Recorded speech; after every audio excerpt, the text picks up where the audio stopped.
Deus, vamos orar. Agradecer ao Senhor. Amém. Obrigado, Deus, por mais uma vez nos trazer à tua casa para aprendermos de ti, Senhor, que é manso e humilde.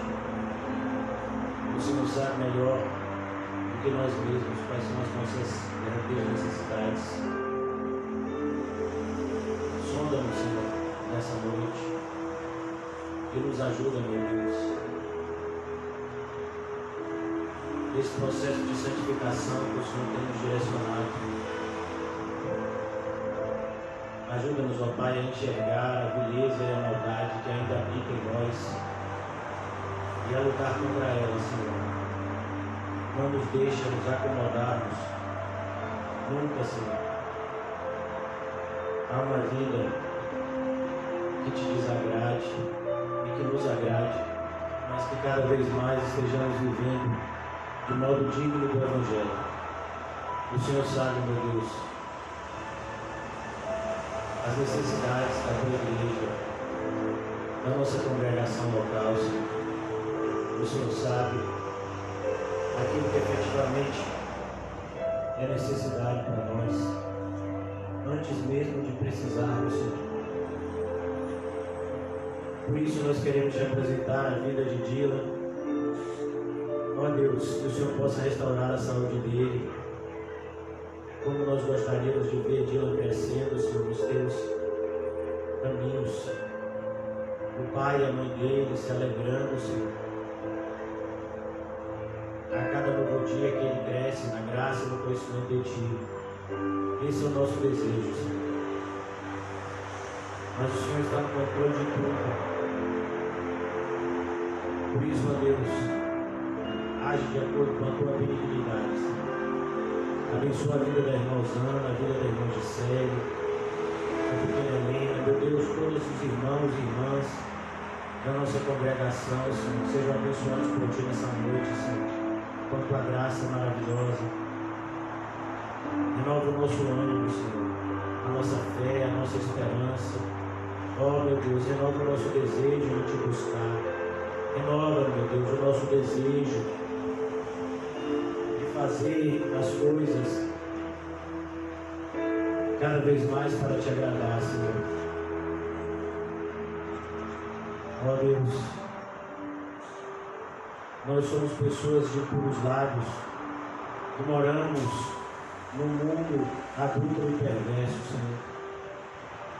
Clamamos pela tua compaixão, Senhor, pela tua misericórdia. Clamamos, meu Deus, para que o Senhor nos ajude a viver uma vida cristã plena, uma vida cristã, Senhor, aonde o Senhor esteja em primeiro lugar nas nossas vidas sempre. Ó Senhor Jesus, nos ajuda a ser esses verdadeiros discípulos, aqueles que efetivamente renunciaram a tudo. Ó Deus, como é difícil para nós renunciar a qualquer coisa. E o Senhor nos ordena a ordenar tudo, a renunciar a tudo, Senhor. Por isso nos ajuda, Pai, nos ajuda na nossa fraqueza, Senhor. Nos ajuda porque nós não sabemos, ó Pai. Muitas vezes nem por onde começar, mas o Senhor sabe, e por isso nos ajuda, Senhor. Ajuda-nos, meu Deus, na noite de hoje a ministrar a tua palavra. O Senhor, mais que ninguém, sabe do meu estado aqui, tanto de saúde quanto espiritual. Por isso nos socorre, Senhor, na nossa fraqueza e nos ajuda, Senhor, pois sem ti nada podemos fazer, Senhor. É uma palavra que nós temos que usar cada vez mais e mais, ajuda-nos, Senhor. Ajuda-nos, Senhor. Nós olhamos para dentro de nós e vemos o abismo que existe entre nós e Cristo. Isso nos desespera muitas vezes, Senhor. Por isso, nos ajuda. Ajuda-nos, Senhor Jesus, a estarmos perto de Ti, sentindo o Teu toque, Ó Deus, olhando para as tuas pegadas e seguindo de perto, Senhor. Ajuda-nos, Senhor Jesus, a refletir por meio das nossas ações, os teus ensinamentos, Senhor. Temos aprendido tantas coisas importantes, ó Pai, que vem de Ti, mas vemos uma dificuldade tão grande, Senhor, na atitude de quando temos que praticá-la. Mas o Senhor nos disse que estaria conosco. Temos aprendido nessa carta que o Senhor nos direcionou a estudar, que aquele que começou a boa obra há de aperfeiçoá-la. Ó Deus, que seja assim nessa noite, Senhor. Em nome de Jesus, amém e graças a Deus. Amém, irmãos? Graças a Deus, Deus é bom. Deus é sempre bom. Graças a Deus, graças a Deus. Amém? Graças a Deus, graças a Deus, graças a Deus. Amém, amém, amém, graças a Deus, graças a Deus, graças a Deus. Vamos abrir em Filipenses capítulo 3.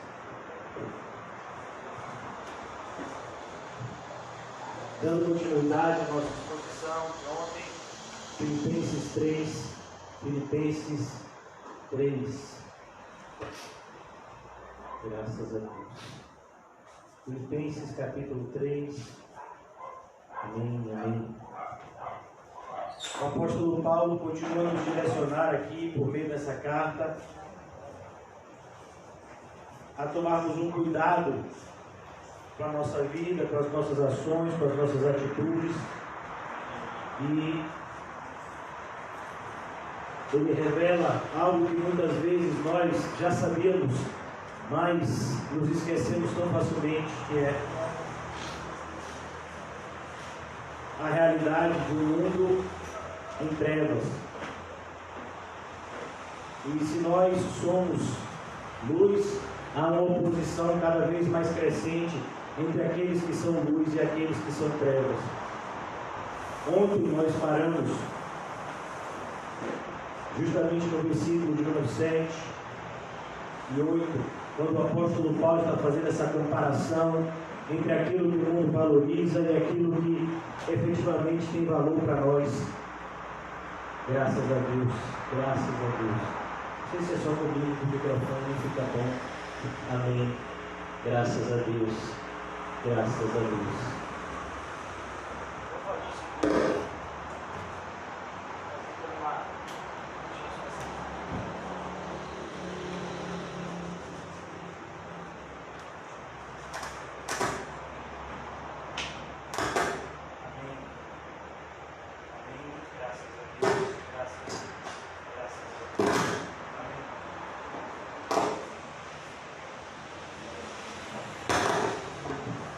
Amém, graças a Deus, graças a Deus, graças a Deus.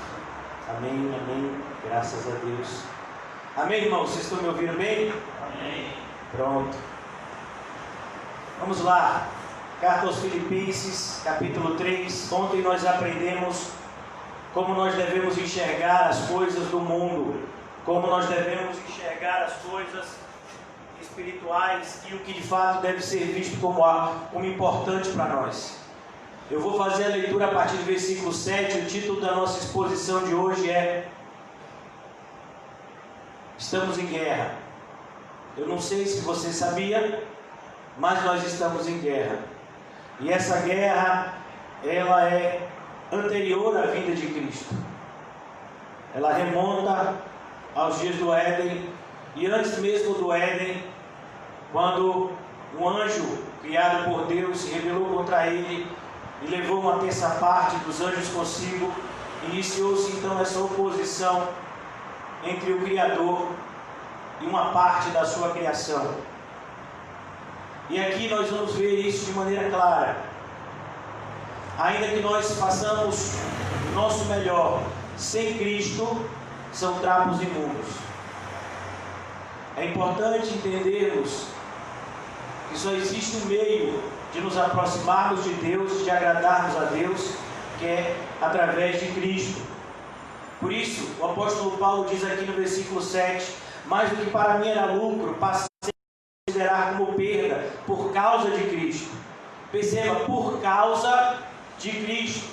Foi Cristo que convenceu Paulo, que aquilo que ele pensava que era lucro, na verdade não era, era perda.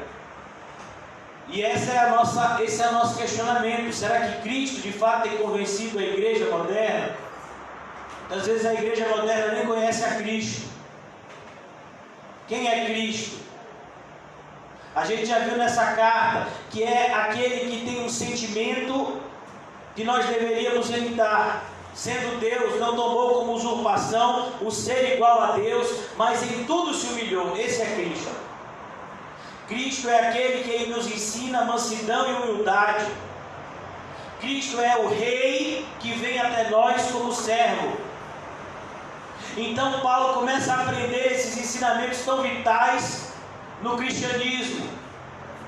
O Senhor Jesus ensina aos seus apóstolos, quando ele lava os seus pés na última noite com eles e diz: você está vendo o que eu estou fazendo com vocês? Entendam isso. E aqui o apóstolo Paulo estava entendendo essa atitude de Cristo.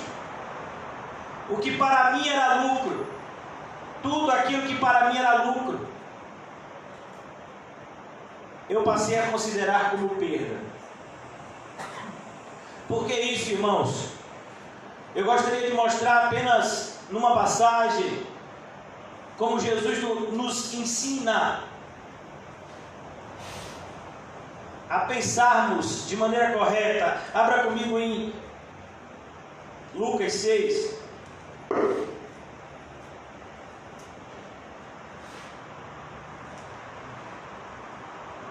Amém?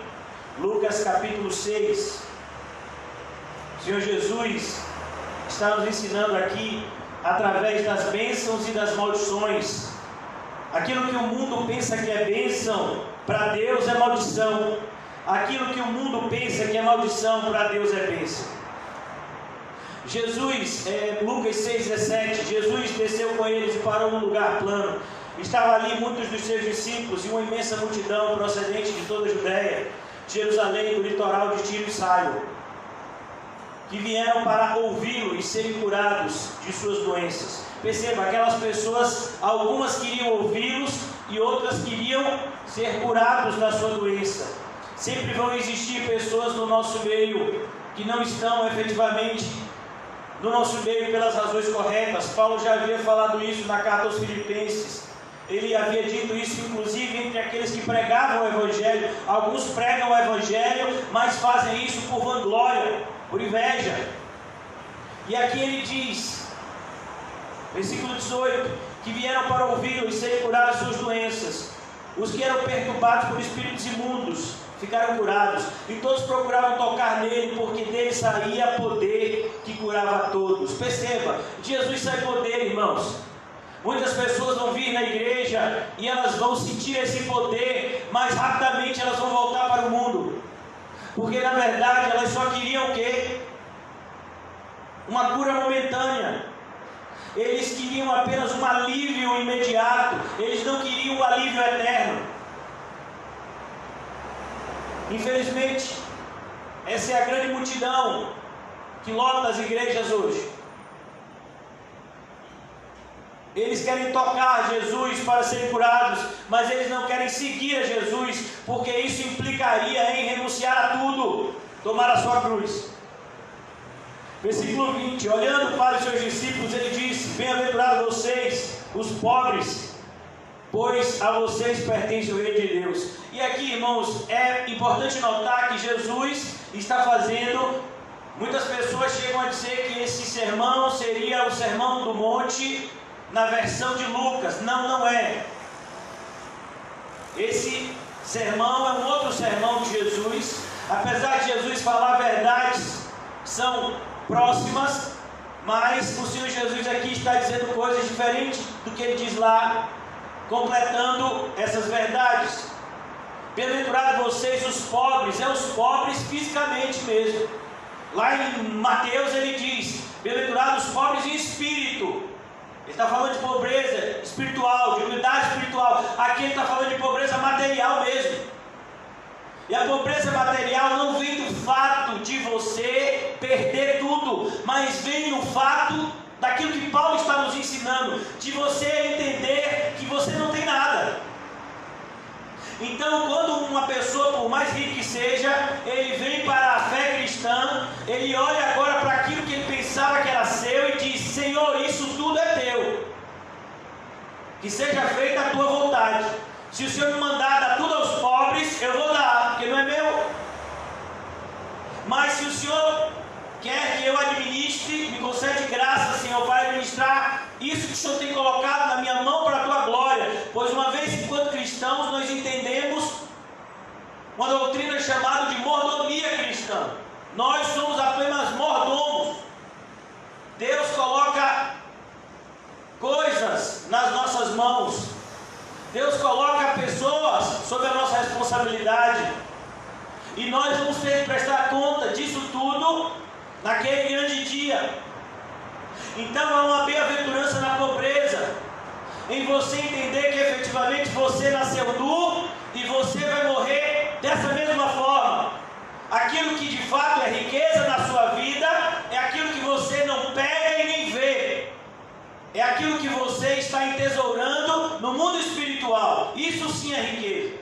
Por isso essa é a bem-aventurança da pobreza. É isso que Paulo nos ensina também. Esse mesmo princípio é o que Paulo está tentando nos ensinar em Filipenses. Aquilo que para todo mundo, inclusive para mim, era lucro. Se você tivesse que escolher, irmãos, vamos imaginar que você está fazendo um psicoteste, né? Aqui nós temos o que foi aprovado e o que foi aprovado.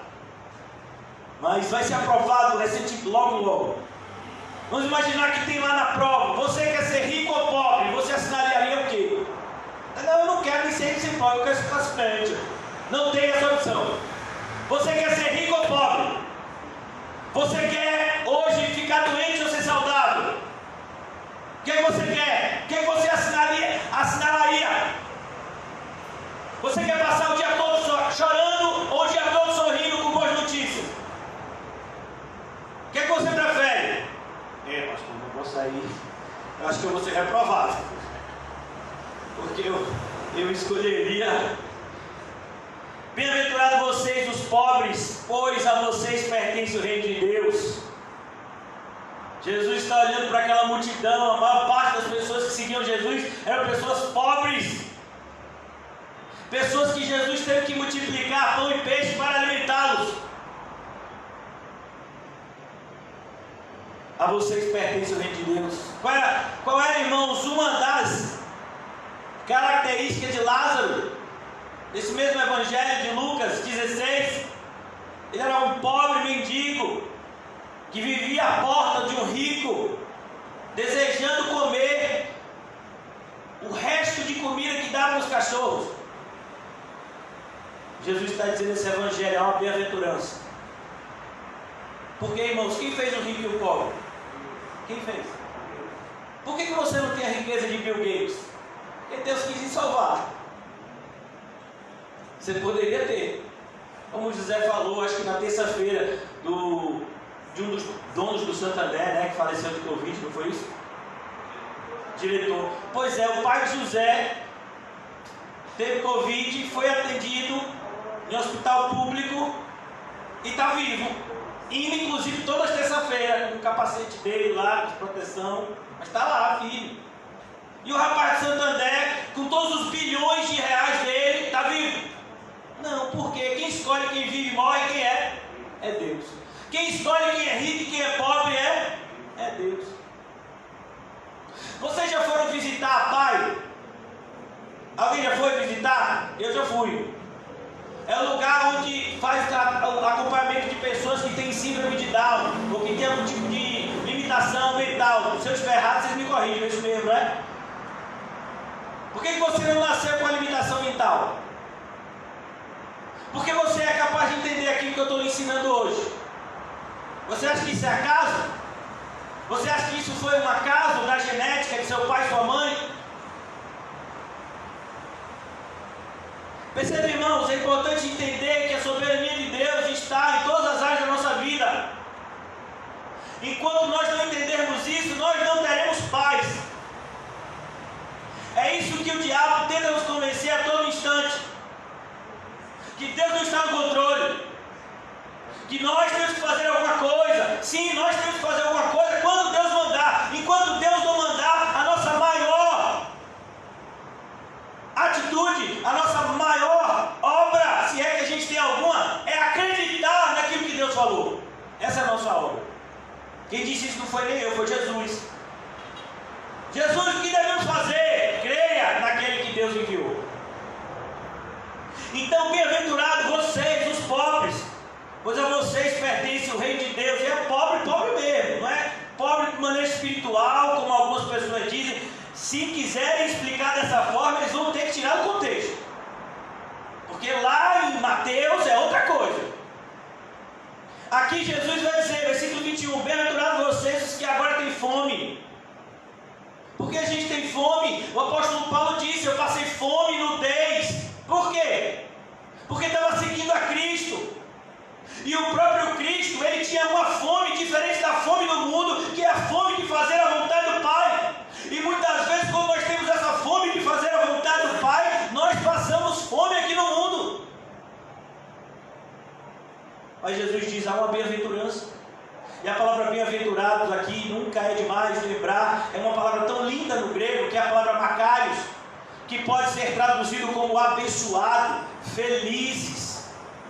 A tradução aqui coloca bem-aventurados. Mas essa palavra revela um estado de plenitude, onde a alegria é constante. Bem-aventurados vocês que agora têm fome, pois serão satisfeitos. Você vai ser satisfeito, a justiça de Deus irá te satisfazer de maneira plena e absoluta. Bem-aventurados vocês que agora choram. A gente chora por quê, irmãos? A gente chora por conta dos nossos pecados, como a gente falou aqui na oração, por conta de entender que moramos no meio de uma geração pecadora, por muitas vezes entender as consequências dos nossos pecados.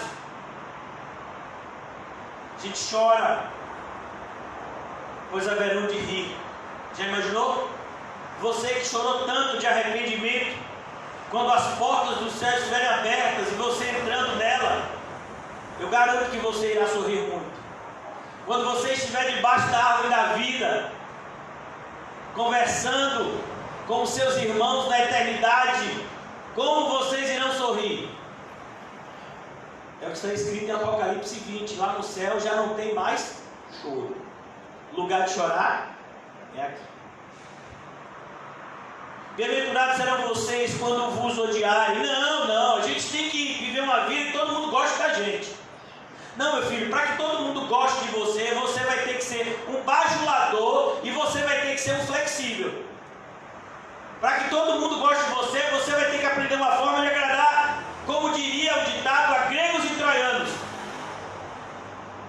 E os cristãos não. É o que Paulo vai dizer na carta aos Gálatas: se eu buscasse agradar aos homens, eu não estaria agradando a Deus. É como Tiago dizendo no capítulo 4: aqueles que se fazem amigo do mundo constituem-se inimigo de Deus. Então nós teremos que nos posicionar. Por isso Jesus diz: bem-aventurados vocês quando os odiarem. As pessoas vão nos odiar. Por quê? Jesus diz: por causa do meu nome. Se as pessoas estão te odiando porque você tem feito coisas erradas, isso não é bem-aventurança. Mas se você tem seguido a Cristo de perto e por isso as pessoas te odeiam, isso é bem-aventurança. Bem-aventurados vocês quando vos odiarem e expulsarem vocês. Eu não quero mais que vocês fiquem perto de mim. Você está barreado. Você fala de Cristo, tudo você é Cristo, tudo é Cristo. Bem-aventurados serão vocês quando os odiarem, expulsarem e insultarem. Seu derrotado, seu zero à esquerda, seu Zé Ninguém, você só está na igreja por causa disso.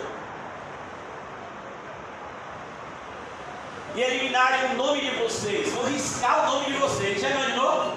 Quando tiver uma lista, sua família fazer a lista, quem vai convidar para o casamento de um parente? Não, esse daqui risca. Esse Isso aqui é inconveniente. Ainda não chegou essa época, né? Para mim já chegou, mas para alguns ainda não chegou. Eliminarem o nome de vocês como sendo mal. Não, isso aqui é horrível, a companhia dele é horrível. Ele fica com o negócio de céu, inferno, ele fica com essas conversas de sempre. A gente fica falando de dinheiro, a gente quer falar um monte de coisa engraçada, sabe, de conteúdo imoral, e ele não dá risada, muito pelo contrário, ele vem com um papo, né, de que Deus está vendo tudo, que nada, eu vou chamar esse camarada, eu não quero mais andar com esse camarada não. Por causa do Filho do Homem. Regozijem-se nesse dia. Vocês têm se alegrado? Então vocês estão melhor que eu, porque às vezes eu fico triste. Regozijem-se nesse dia e saltem de alegria. Você já imaginou? Quando você vê um camarada saltando de alegria e perguntar o que foi, rapaz, estou me odiando porque eu sou de Cristo. Saltem de alegria. Rapaz, o que vai ter gente saltando de alegria em Vista Alegre, que já é alegre, vai ter mais alegria ainda aí. Regozijem-se nesse dia e saltem de alegria, porque grande é a sua recompensa do céu. Olha a recompensa do céu de quem é maltratado por Cristo aqui na terra. Irmãos, me diga como é que a gente pode, de alguma forma, desejar a prosperidade do ímpio, sabendo o que essa prosperidade do ímpio vai significar para ele. A gente já sabe. Pois assim os antepassados deles trataram os profetas. Como você acha que Jeremias foi tratado? Como você acha que Elias foi tratado? Como você acha que Isaías foi tratado? Agora aqui ele vai nos colocar as maldições. Isso tudo, como eu disse a vocês, tem a ver com o que Paulo está nos falando no capítulo 3. Perceba que a linguagem do Novo Testamento, bem como a linguagem de toda a Bíblia, é uma só. É importante nós fazermos essas conexões, principalmente quando nós estudamos determinados livros, porque muitas vezes nós estudamos determinados livros como se eles fossem uma ilha. Não, a palavra de Deus é toda uma coisa só. Toda a palavra de Deus provém de Deus. E traz um único recado, a mensagem una de Deus para o homem. Mas aí vocês, os ricos, como assim? Os ricos estão amaldiçoados? Então, se você é rico, você já está amaldiçoado só por ser rico. Rapaz, eu queria essa maldição. Tem gente que está doido para querer essa maldição. Ó, pastor, essa maldição eu até aceitava. Meu filho, cuidado. Por quê? Qual é o problema de ser rico? O problema de ser rico, irmãos, é porque a riqueza, ela vai cobrar de nós aquilo que ela nos tem dado. Então, se você é rico, seja rico em boas obras. Há um princípio bíblico que continua valendo e vale em todas as áreas da nossa vida. Quem mais é dado, mais será exigido.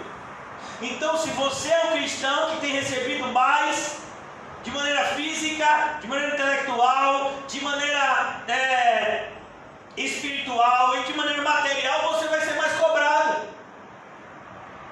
Mas aí vocês, os ricos, que já receberam a sua consolação. Agora você imagina, né? A parte está tão estressada, esse negócio do Covid. Aí, né? Eu falei para o pastor que eu ia passar um tempo sem ir na igreja, porque eu fui para minha casa de praia e vou ficar uns 4 meses lá. Como é, pai? Mas eu sou crente. Você é o quê?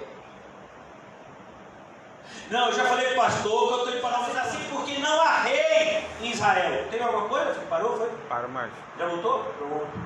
É porque ele está roteando daqui, aí às vezes. Então nós temos que tomar muito cuidado, irmãos, porque a referência para a gente continua sendo a referência do Antigo Testamento. O apóstolo Paulo fala isso em 1 Coríntios 10. Olha, você acha que aquilo tudo que aconteceu no Antigo Testamento não teve qualquer importância para a gente? Perceba como Deus tratou aquele pessoal. Você acha que com a gente vai ser diferente? Você foi salvo, você foi batizado, você está na igreja, você está usufruindo das dádivas de Cristo ao seu povo, e você acha que pode voltar a viver uma vida ímpia mesmo disfarçado de crente? Cuidado, porque Deus é aquele que sonda mente e coração. É aquilo que Paulo fala em 1 Coríntios 10. Aquele que pensa que está de pé, cuide-se para que não caia. Então aqui, irmãos, voltando agora para Filipenses 3, eu tenho certeza que você vai ver agora da maneira correta que Paulo está escrevendo. Mas o que para mim era lucro, Filipenses 3,7, mas o que para mim era lucro, isso tudo, a riqueza, a valorização das pessoas. Imagine como Paulo não era bem visto pela sociedade judaica. Como ele disse aqui, da tribo de Benjamim, hebreu de hebreus, quanto à lei, fariseu, quanto à justiça que vem da lei, perseguidor da igreja. Imagine, será Paulo, do ponto de vista judaico, Paulo fazia parte da elite da elite. Mas ele diz, tudo isso para mim é perda. Mas o que para mim era lucro, está andando com os poderosos, está comendo do melhor, está dormindo bem, está sendo bem tratado e bajulado. Tudo que para mim era lucro, passei a considerar como perda, por causa de Cristo. E essa motivação é a mais importante, porque você pode encontrar pessoas que renunciam, mas não é por causa de Cristo.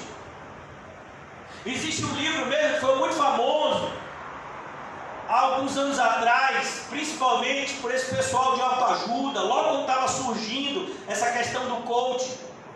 Um livro que foi best-seller, talvez ainda seja, chamado O Monge Executivo. Todo mundo lia esse livro, dizia que esse livro era o máximo, falando justamente de um executivo que era muito rico, que deixou de ser executivo e preferiu viver uma vida simplicidade no monastério. Mas as motivações daquele monge não eram cristãs. Ele não fez nada por Cristo, ele fez por ele mesmo, porque ele queria ter uma vida mais tranquila. Ele se sentia sobrecarregado naquela vida de empresário, ele não encontrava felicidade naquela vida de empresário, então ele preferiu abdicar de tudo e viver uma vida de simplicidade no monastério para a sua própria felicidade, não por causa de Cristo. Então você pode encontrar pessoas que renunciam a determinadas coisas terrenas para sua própria satisfação. Por isso que essa adjetivação aqui, irmãos, é o mais importante da sentença de Paulo, por causa de Cristo. Como está escrito lá também no Evangelho de Marcos, todo aquele que tentar salvar a sua vida, perdê-la-á, mas todo aquele que entregar a sua vida por amor a Cristo e ao seu Evangelho, porque você vai ver no islamismo os mártires. Quem são os mártires islâmicos? São os chamados homem-bombas. Eles se explodem e o propósito dele é matar o máximo de pessoas com a sua própria morte. Essas pessoas estão fazendo isso por amor a Cristo? Não! Elas estão fazendo isso por amor a um Deus que nem existe, que é Alá, e a um profeta falso que é Maomé. Cuidado, irmãos. A sua vida, o motivo central tem que ser Cristo. Deixa eu lhe dizer uma coisa. Você sabe por que você perdeu o primeiro amor? Porque você se afastou de Cristo. Simples assim. Cristo parou de ser o seu melhor amigo. Cristo parou de ser o seu Senhor. Cristo parou de ser o motivo da sua alegria. Cristo parou de ser o seu tesouro. Então você perdeu o primeiro amor. Tudo se resume na pessoa de Cristo. Por isso Paulo fala aqui no versículo 8, mais do que isso, eu considero tudo como perda. Paulo está querendo ser radical mesmo assim como Cristo apresenta um radicalismo bíblico, lá no trecho que eu li com vocês, Lucas 6. Jesus não fala, alguns ricos, fala? Ele fala isso? Não, ai vocês e todo mundo. Ele nivela. O mundo está dividido entre aqueles que são de Deus e aqueles que não são. Isso desde as suas origens. E essa guerra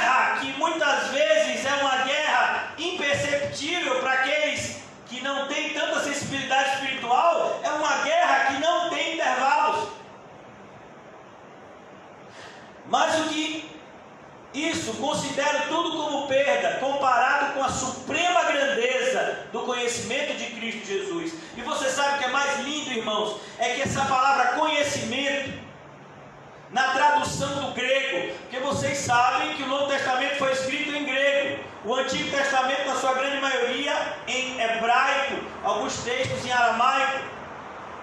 Mas olha que coisa linda, a tradução, essa palavra conhecimento aqui é uma palavra muito específica. Ela não se refere ao conhecimento meramente intelectual, mas é exatamente a tradução daquela palavrinha em hebraico, que vai falar lá no começo de Gênesis, que Adão conheceu a Eva. Fala desse relacionamento no grau mais íntimo entre duas pessoas. Nesse caso, Paulo fala entre você e Cristo. É o que Paulo vai dizer na carta aos Efésios. Olha, aqui na terra, o relacionamento mais íntimo entre duas pessoas é o relacionamento entre marido e mulher. Pois é o relacionamento que a gente usa como comparação entre Cristo e a sua igreja. Sendo que a unidade de Cristo com a sua igreja é muito superior e indizível, incompreensível para nós. Então ele diz aqui: considero tudo como perda. Mas isso não é algo, irmãos, que é considerado de maneira solta. Não, ele tem uma comparação. Ele considera como perda comparado. É como Paulo, por exemplo, em outra passagem, ele vai dizer: porque nós deveríamos dar muito mais valor às coisas invisíveis do que às coisas visíveis. Porque as coisas visíveis, elas são passageiras, e as coisas invisíveis, eternas. Há uma comparação. A nossa leve e momentânea tribulação produz para nós um eterno peso de glória. Olha a comparação. Aqui também Paulo está usando esse jogo de palavras, comparado com a suprema grandeza do conhecimento de Cristo Jesus. Paulo está querendo mostrar para vocês que nada no universo se compara com a intimidade do cristão com o seu Salvador. Nem o relacionamento marital, nem o relacionamento familiar, nem o relacionamento consigo mesmo, com o seu eu, é mais importante do que seu relacionamento com Cristo. O que Paulo vai dizer, o próprio Jesus disse: todo aquele que não renuncia a seu pai, sua mãe, sua mulher, seus filhos, sua irmã e a si mesmo, não pode ser meu discípulo. Paulo entendeu essa verdade e estava aplicando essa verdade na sua vida, e estava ensinando essa verdade àqueles que se propunham a ser discípulos de Cristo, não discípulos de Paulo. Paulo nunca quis discípulos para si. Paulo sempre discipulou as pessoas para Cristo. Ele mesmo era um discípulo de Cristo. Então aqui, mais do que isso, considero tudo como perda, comparado com a suprema grandeza do conhecimento de Cristo Jesus, meu Senhor. Ele é o meu Senhor. Ele é o meu Kyrios. Ele é o meu dono. Essa palavra Senhor dá a ideia de propriedade. Todo senhor tem um escravo, e todo escravo tem o seu senhor. O apóstolo Paulo se coloca em várias vezes, e aqui não é diferente: eu sou um escravo de Cristo. E ele diz mais: por quem perdi todas as coisas. Ele perdeu todas as coisas quando ele decidiu seguir a Cristo. Mas Paulo não viu isso como prejuízo. Paulo viu isso como livramento. Paulo viu isso como bênção.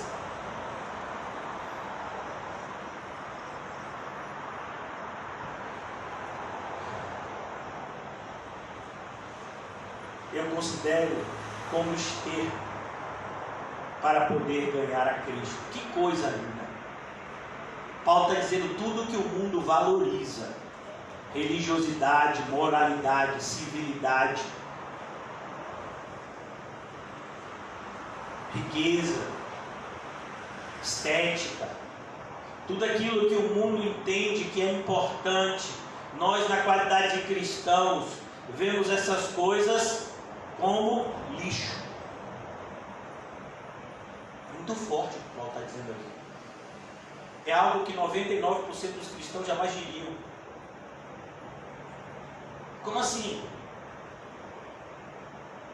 Versículo 9. E ser encontrado nele. Paulo diz: a única coisa que eu quero é ser encontrado em Cristo. Aonde Cristo está, eu quero estar também. Aonde eu estou, eu quero que Cristo esteja comigo. Isso para mim é que é importante. E isso aqui tem tudo a ver com o contexto da carta, porque Paulo estava onde, irmãos? Na prisão. Mas ele diz: embora eu esteja aqui na prisão, eu estou em Cristo. Da mesma maneira que eu estava em Cristo aí em Filipos, quando eu estava com vocês, eu também estou em Cristo aqui em Roma, como prisioneiro, não de César, mas prisioneiro de Cristo. Ser encontrado nele, irmão, ser encontrado nele. Qual foi a última vez que você se sentiu próximo a Cristo, irmãos? De verdade. Qual foi a última vez que você sentiu o aroma do seu Salvador? Que você se sentiu guardado na sombra do Onipotente? Que você entendeu que ainda que você passasse pelo vale da sombra da morte, você não precisava temer mal algum, porque o Senhor estaria com você. Qual foi a última vez que você teve essa experiência tão bonita? Paulo tinha essa experiência constantemente.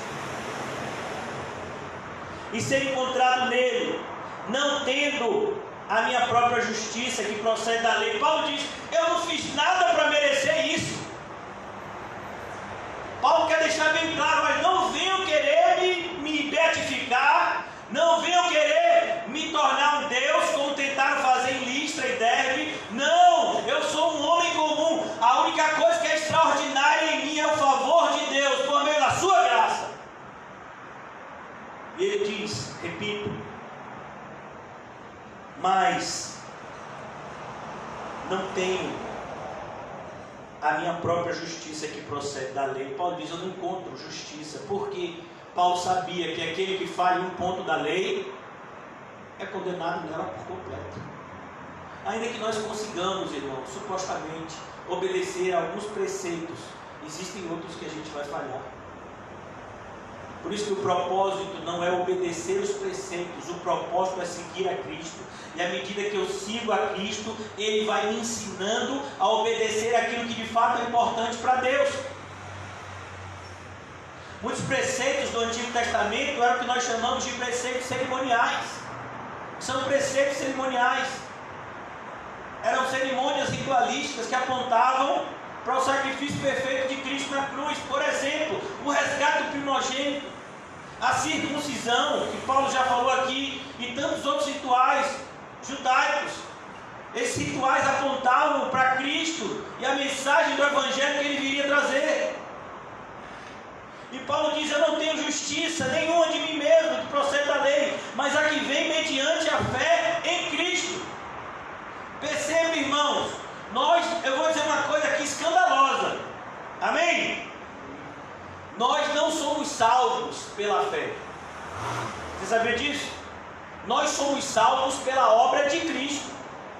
É por meio da fé que nós nos apropriamos da obra de Cristo. Mas a gente muitas vezes: não, você é salvo pela fé. Não, você é salvo mediante a fé, na obra de Cristo. Quando Paulo vai ensinar novamente o Evangelho aos Coríntios, como é que ele diz? Cristo Jesus morrendo pelos nossos pecados. É a obra de Cristo, é a obra expiatória de Cristo, é a obra substitutiva de Cristo. É Cristo quem nos salva do princípio ao fim. 100% da nossa salvação é Cristo. E se nós temos a fé na obra que Cristo consumou a nosso favor, isso vem dele também.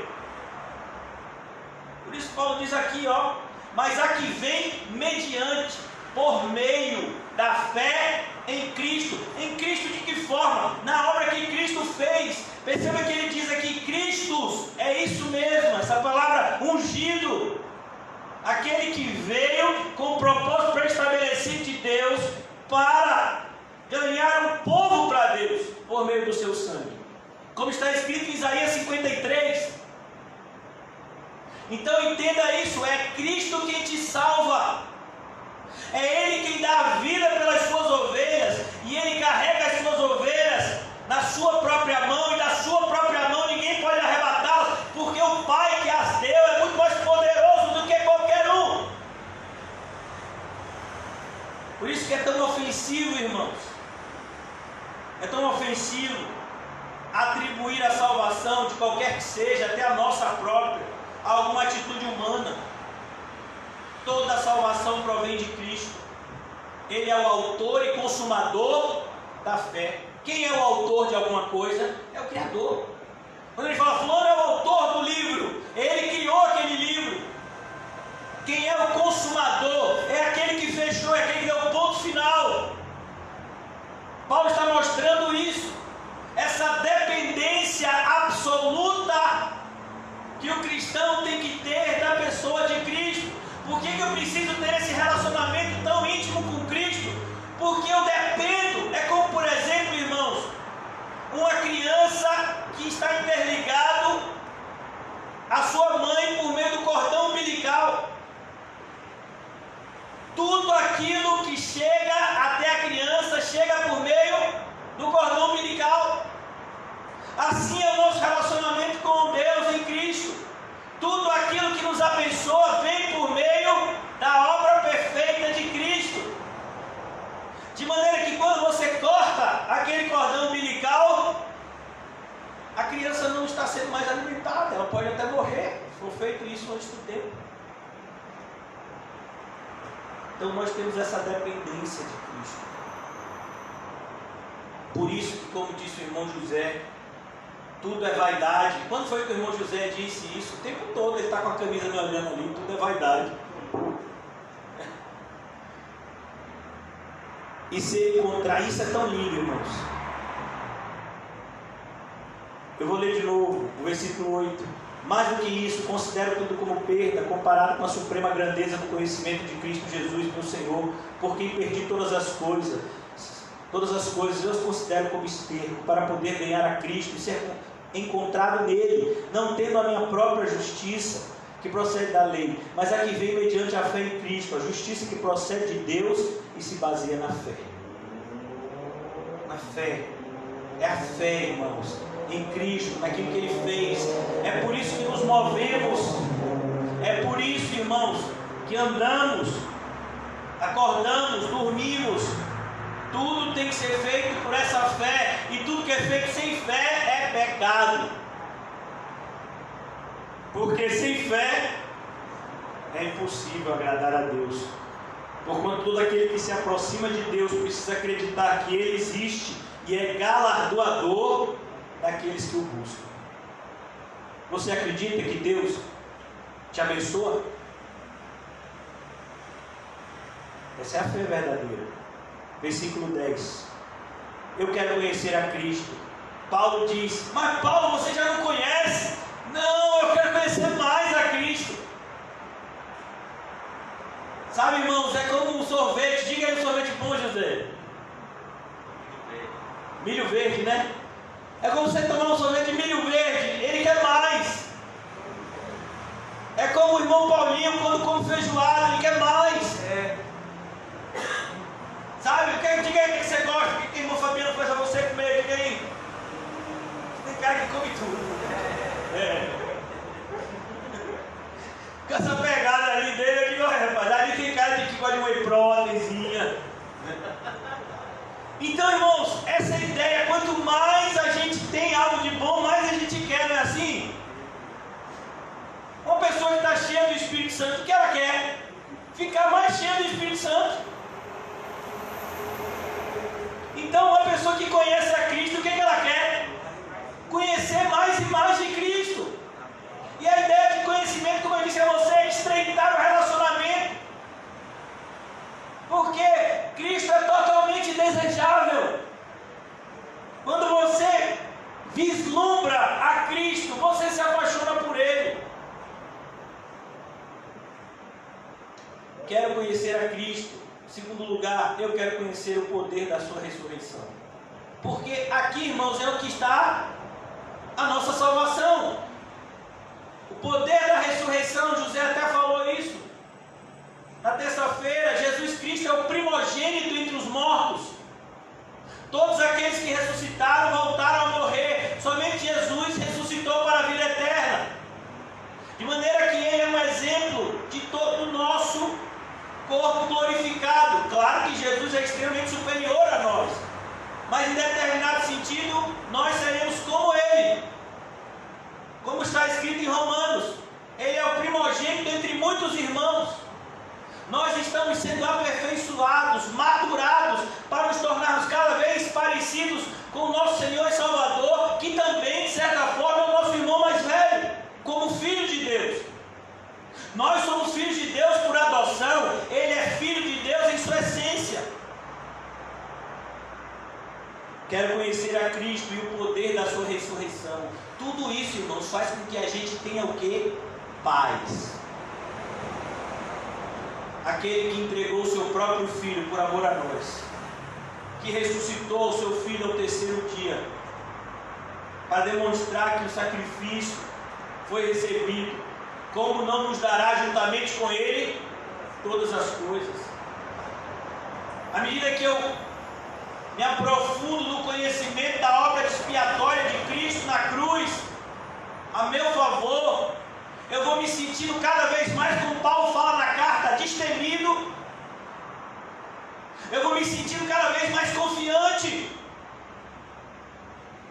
Porque aquele cristão genuíno que não teme mais a morte, esse cristão, o diabo tem. Eu conheço a Paulo. Paulo dá trabalho. Um pedaço de roupa de Paulo, quando Paulo estava em Éfeso, fazia demônios correrem. Hoje em dia é o contrário, é os cristãos que estão correndo dos demônios. Por quê? Simples, não se sujeitam a Deus. Tiago dá uma regrinha assim muito fácil. Sujeitai-vos a Deus, resisti ao diabo e ele fugirá de vós. Essa é a batalha espiritual. Sujeite-se a Deus, resista ao diabo e ele fugirá de vós. Mas o que acontece é que os cristãos não querem se sujeitar a Deus, portanto não conseguem resistir ao diabo e eles mesmos fogem, aterrorizados como aqueles 7 filhos de Seva. Essa é a realidade de uma igreja impotente, uma igreja que tem tudo menos a Cristo, portanto não tem nada. Quero conhecer a Cristo, esse é o desejo de uma igreja verdadeira. Uma igreja verdadeira não quer fazer congressos, uma igreja verdadeira não quer agradar o público, uma igreja verdadeira não está procurando agradar as pessoas que vêm até a igreja, mas uma igreja verdadeira está sempre se movendo para conhecer mais a Cristo, estreitar esses laços de relacionamento entre Cristo e aqueles que Ele salvou. Mas o que nós temos visto cada vez mais são igrejas se multiplicando como clubes sociais, igrejas que fazem reformas constantemente para se tornarem mais atrativas para os seus adeptos, igrejas que já perderam o referencial de Cristo e trazem consigo um novo referencial baseado no mundo. Eu quero conhecer a Cristo, o poder da sua ressurreição e a participação em seus sofrimentos. Percebeu porque a igreja não tem poder hoje? Porque ninguém quer participar dos sofrimentos de Cristo. A participação nos seus sofrimentos. É como eu disse a vocês, se a gente fizesse um questionário hoje de manhã, e aí como você quer que seja o seu dia? Você quer ganhar dinheiro ou perder? Você quer ficar saudável ou ganhar uma doença? Você quer ser maltratado ou você quer ser bem tratado? Se tivesse que preencher esse questionário todo dia de manhã, quais seriam as suas escolhas? Ah, pastor, para com isso. Paulo diz, eu quero, que loucura, né, irmão? Que loucura! Eu quero conhecer a Cristo, o poder da ressurreição e a participação em seus sofrimentos. Eu quero. Paulo entendia que participar dos sofrimentos de Cristo juntamente com ele trazia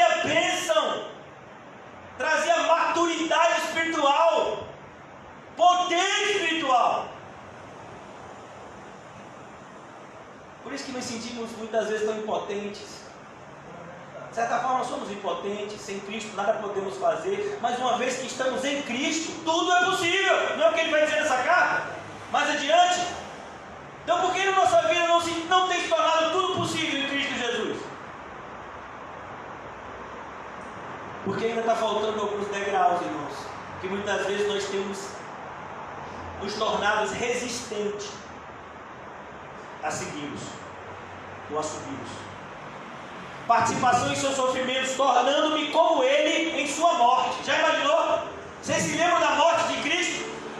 Alguém já viu a Paixão de Cristo, Mel Gibson? Ali, irmãos, por mais forte que seja aquele filme, ainda não traz todo o sofrimento de Cristo.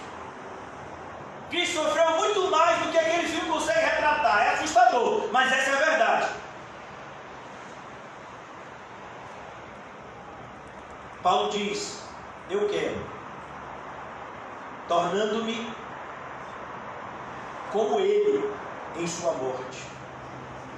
Aqui está, irmãos, a base daquilo que nós chamamos de santificação, sem a qual ninguém verá o Senhor. Para que de alguma forma alcançar a ressurreição dentre os mortos. E você sabe o que eu acho mais lindo aqui, já vou concluindo, é que o apóstolo Paulo, ele diz aqui: ainda que eu faça tudo isso, eu não mereço o céu. Você já imaginou? Mas Paulo, você perdeu tudo, você teve uma vida de luz, você merece o céu, Paulo, você é um camarada nota 10. Sabe o que Paulo diria? Para trás de mim, Satanás. Ô Paulo, eu estou aqui te elogiando e você vem nessa grosseria. Irmãos, a gente não merece nada. Mesmo quando a gente faz obras, boas obras, só foram possíveis porque Cristo as designou para que a fizéssemos em seu nome. Então Paulo diz, para que de alguma forma, Paulo entendia que a salvação era algo tão maravilhoso, que ele não conseguia compreendê-la na sua totalidade. Então ele diz assim, para que de alguma forma, nós vamos ver a mesma atitude de maravilhado diante do plano perfeito de Deus, a mesma atitude de perplexidade. Quando João vai escrever o seu evangelho, ele diz, porque Deus amou o mundo de tal maneira, ele diz, esse amor eu não consigo nem explicar. A expressão do grego significa, é um amor de outro planeta, é um amor alienígena, é um amor extraterrestre, é um amor que nós seres humanos não conhecemos, porque ele está além do nosso conhecimento. Aqui Paulo está dizendo a mesma coisa. Por mais que eu entenda superficialmente a salvação, eu sei que eu jamais entenderei na sua totalidade o plano de salvação de Deus, mas eu quero conhecer um pouco mais disso. Vale a pena. É quando Paulo vai escrever, por exemplo, se eu não me engano, na carta aos Efésios, olha, você procurar conhecer o amor de Cristo é uma obra que jamais você vai conseguir completar aqui, mas vale a pena só você tentar. Devemos buscar conhecer o amor de Cristo, que excede todo o conhecimento. Aqui Paulo está usando esse mesmo recurso, esse mesmo princípio, para que de alguma forma eu possa alcançar a ressurreição dentre os mortos. O que Paulo está dizendo aqui, para que de alguma forma eu possa ser salvo, porque ainda que Paulo tenha vivido a vida que a gente já viu que ele vivia em 2 Coríntios, carta que nós estudamos recentemente, os sofrimentos por amor a Cristo que Paulo passou, mas Paulo entendia nenhuma dessas atitudes minhas me tornam merecedor do céu. Muito pelo contrário, me tornam ainda mais devedor, porque o Senhor tem me transformado, então a glória é dele, não minha. É o Senhor que tem feito isso por meu intermédio. Paulo diz isso na primeira carta aos Coríntios, e eu trabalhei mais do que todos os outros apóstolos juntos, mas não fui eu.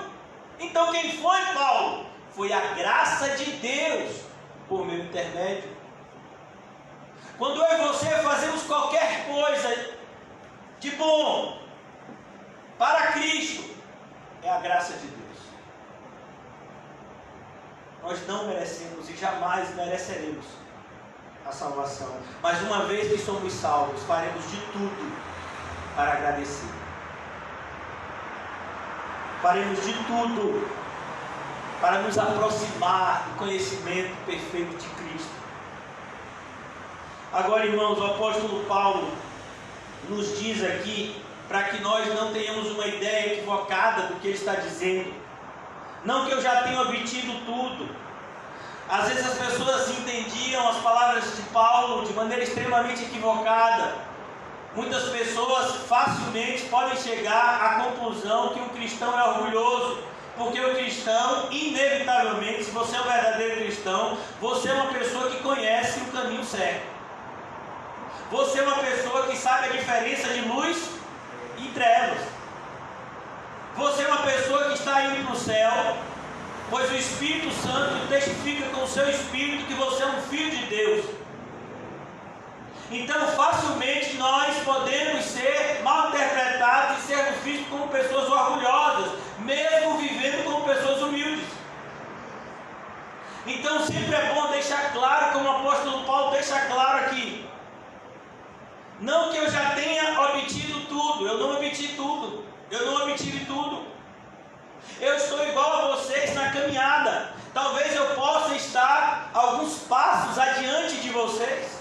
Por isso eu estou guiando vocês como pastor, recebendo inclusive essa qualificação do próprio Cristo Jesus. Mas eu estou na mesma caminhada. Se eu já estivesse cumprido a minha caminhada, eu já estaria com Cristo. Então ele diz, não que eu já tenha obtido a perfeição ou tudo isso, ou tenha sido aperfeiçoado por completo. Algumas traduções, não que eu tenha obtido a perfeição, e a palavra perfeição e aperfeiçoado dá a ideia de maturidade. Quem já comeu o fruto da árvore? Quem já comeu? Lani já deve ter comido, que morava em sítio, né? Aí, tá vendo? Então quando você vê aquela fruta lá, que você sabe que está boa, Edevaldo, se estivesse aqui, ia dizer de jaca. Eu falei sobre isso lá no Alto das Pontas, ele falou de jaca. Então você vê que o fruto está bom, você vai lá e sabe, vai ter que tirar, porque se o fruto ficar mais tempo do que deve no pé, o que vai acontecer? Vai apodrecer. Então a ideia de aperfeiçoar, a ideia de maturidade, a gente vai ver essa mesma ideia lá no comecinho da Bíblia, Gênesis 5. Enoque andou com Deus, ele andou com Deus 300 anos, e aí deu no pé. E aí Deus o tomou para si, como um fruto precioso. Então aqui ele está dizendo, todos nós, inclusive eu, Paulo, estou sendo aperfeiçoado em Cristo Jesus, para Cristo Jesus, mas prossigo para alcançá-lo. Perceba, irmãos, essa nossa carreira, ela não pode parar. Nós não podemos olhar para trás, nós não podemos pensar em retroceder. A dúvida é sempre inimiga da fé.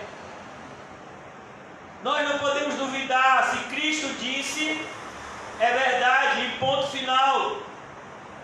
Por mais que os nossos olhos não contemplem, por mais que as circunstâncias sejam desfavoráveis, nós não iremos desacreditar daquilo que Deus disse que faria. Porque se Deus disse que faria, Ele fará. Assim é a vida do cristão. Por isso Paulo diz, eu prossigo para alcançá-lo. Eu não sei se vocês já viram, quando você está ensinando um filho a andar. Você já viu? Vocês fizeram isso com o Dino? Ele começa engatinhando, depois ele começa a querer ficar em pé, ele começa a segurar no lugar, né? Aí você vai se distanciando, vem papai. Aí ele vem andando assim, parecendo que vai cair, você fica de olho assim, né?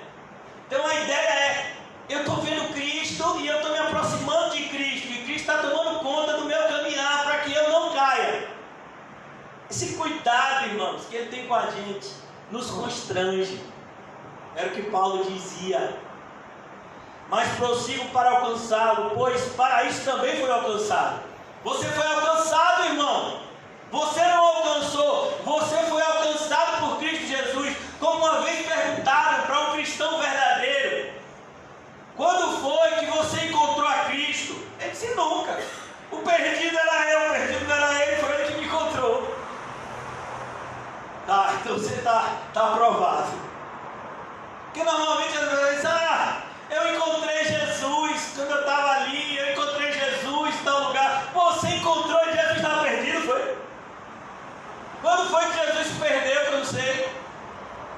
Foi Jesus que me encontrou. Foi Ele que me alcançou.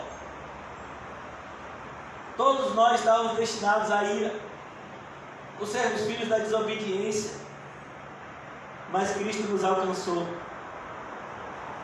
Então Ele diz: mas prossigo para alcançá-lo, pois para isso também fui alcançado por Cristo Jesus. Perceba, Paulo diz: eu sou salvo e estou desenvolvendo a minha salvação. Não foi o que ele disse um pouco mais atrás?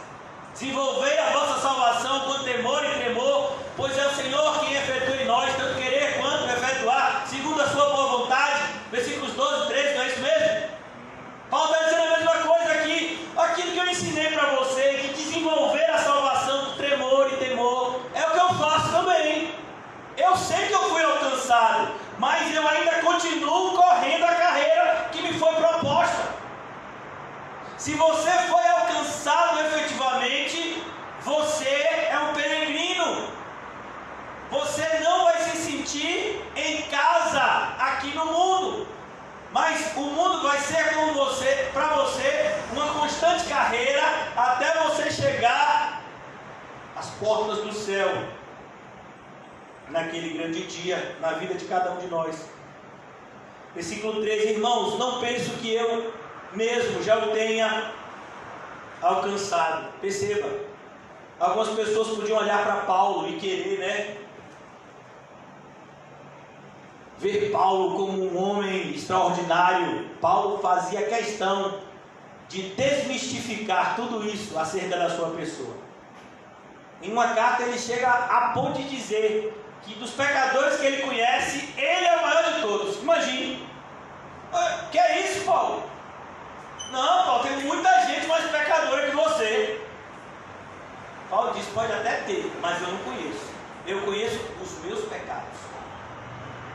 Os pecados dos outros que eu conheço são superficiais. Agora, os meus pecados, eu conheço os mais profundos pecados por meio da graça que me iluminou. Então ele diz: alcançado, mas uma coisa faço. Olha o que Paulo faz. Você, como cristão, tem uma coisa a fazer, amém? Aqui é uma ordenança, mas uma coisa faço, esquecendo-me das coisas que ficaram para trás e avançando-me para que estão diante de mim. Mas você só vai fazer isso se você souber de uma coisa. Olha que coisa linda. Aqui o apóstolo Paulo fala: uma coisa eu faço, amém? Abra comigo em João 9. Você vai ver um rapaz dizendo: mas uma coisa eu sei. João 9. Evangelho de João, capítulo 9. Vocês sabem que Jesus está contando aqui, João está contando aqui quando Jesus cura um cego de nascença. E por conta dessa cura há um verdadeiro, uma espécie de alvoroço, em Jerusalém por conta dessa cura. Chamam os pais desse cego, chamam o cego, tudo para ser questionado, querendo de alguma forma tentar denegrir a pessoa de Cristo, aquilo que Cristo fez. E esse homem está diante dos fariseus agora, que interrogam, investigam acerca da sua cura. Jesus mesmo havia se ausentado, e esse homem está agora na presença do Sinédrio, sendo questionado, inquirido por eles. E eu acho tão bonito, irmãos. Eu vou fazer a leitura, vale a pena, se vocês me permitirem, a partir do versículo 13. Amém? Amém. Levaram aos fariseus o homem que fora cego. Era sábado, o dia em que Jesus havia misturado terra com saliva e aberto os olhos daquele homem. Versículo 15.